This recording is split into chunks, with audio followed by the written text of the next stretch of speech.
I'm Dr. Thomas McGinn, the Executive Vice President for the Physician Enterprise here at CommonSpirit Health. Today is Wednesday, August 31st, and welcome to the 5-Minute Check-In. So as always, we're going to take an overview of what's happening with COVID across the United States, and here at CommonSpirit Health, we're also going to have a special guest join us to discuss a controversy regarding research in Alzheimer's disease. But before we get started, I want to recognize that this coming Monday is Labor Day. And I just want to take a moment and thank everyone for all the hard work you've been doing this past year to care for our patients and our communities. Whether you're on the front lines, whether you're a nurse, a physician, an APP, doing registration, whether you're in the connection center, in the back office, doing rev cycle, all of you contribute to the care of our patients and our communities. And I want to thank you. So let's get started and take a look at what's going on with COVID. So let's take a look at what's happening with COVID across the United States and here at CommonSpirit Health. Well, the numbers are pretty much the same as they have been, all plateauing. The good news is on mortality, we're finally below about 400. One number that is a little disturbing to me is the number of eligible patients who've gotten their booster is only at 50%.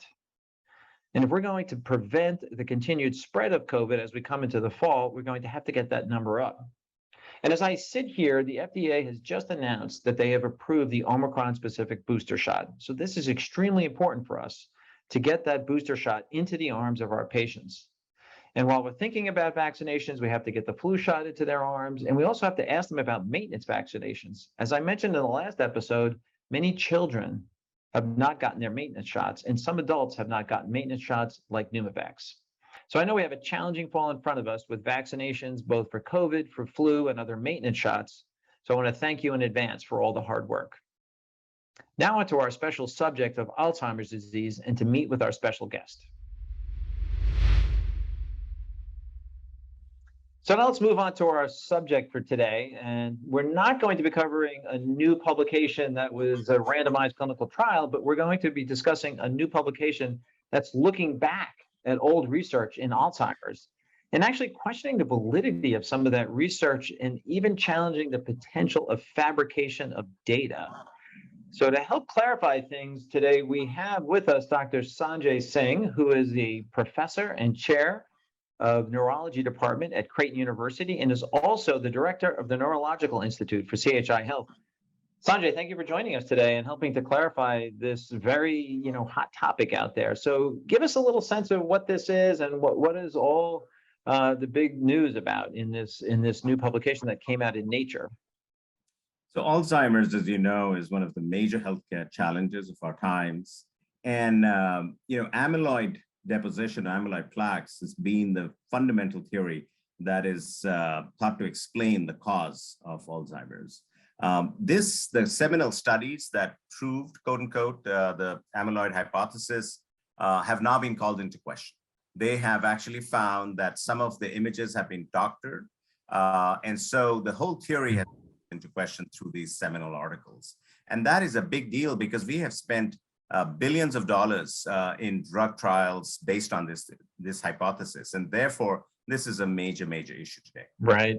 I mean, you and I talked earlier, and this is something that fascinates me, is this issue of correlation versus causation. We know plaques are correlated with Alzheimer's disease, but do they actually cause Alzheimer's disease? And that directs the research and the therapy. So just give me a quick comment on that. Yeah, so, we do find amyloid plaques and neurofibrillary tangles in Alzheimer's patients. We've known that for almost 100 years or more. But is that the cause or the result of Alzheimer's is the question. And that's the amyloid hypothesis says it is the cause. But when that is being called into question, the seminal studies, now it becomes more of a correlation rather than a cause itself. Right. Now, just very quickly, I know there's a lot of medications out there. It's a very, hot area of people trying to find therapies. Patients are eager for treatments.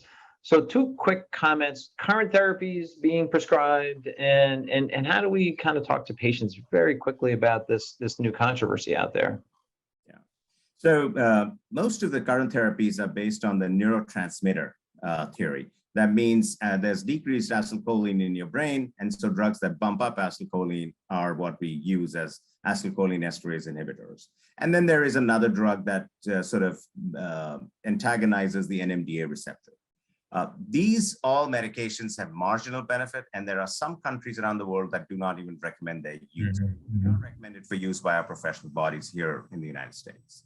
In terms of the newer medications, most of the things coming down the pipeline are basically based on the amyloid hypothesis. That's the danger. Right. If this hypothesis is not true, then there are these billions of dollars that are getting wasted and will be wasted. But then there are other theories too, like tau and infection and immunological theories and then oxidative stress. So those theories, there are drugs coming down that pipeline too. So very quickly, the future here. This is a huge issue for patients, for families, and it's a growing number of patients in the United States. It's also a huge burden on our research and our health systems and our caretakers. Just a quick comment on that and what the future looks like going forward. So yeah, it's a major healthcare challenge. We have about 5 million people with Alzheimer's today in the country. It is likely to go up to beyond 15 million by 2050. We're already spending about $300 billion a year today. We're likely to spend well over $1 trillion by 2050. So we have to find a solution. And I see this as a step in the right direction, because if this is not the right hypothesis, we need to move on to what is actually true. Exactly. Well, thank you for joining us today. And I'm sure we're going to be tapping you on the shoulder to help clarify this as this issue kind of clarifies itself over the next several months. And thank you for all you do for CommonSpirit Health and Creighton University. Thank you. And now for a lighter note. Occasionally I like to recommend podcasts. And this one that's in your email attached below is an interesting interview with the director of the CDC, Rochelle Walensky, who is really planning a restructuring of a CDC as she looks back over this past pandemic. So once again, thank you for joining me, and I look forward to seeing you in 2 weeks at the next 5-Minute Check-In.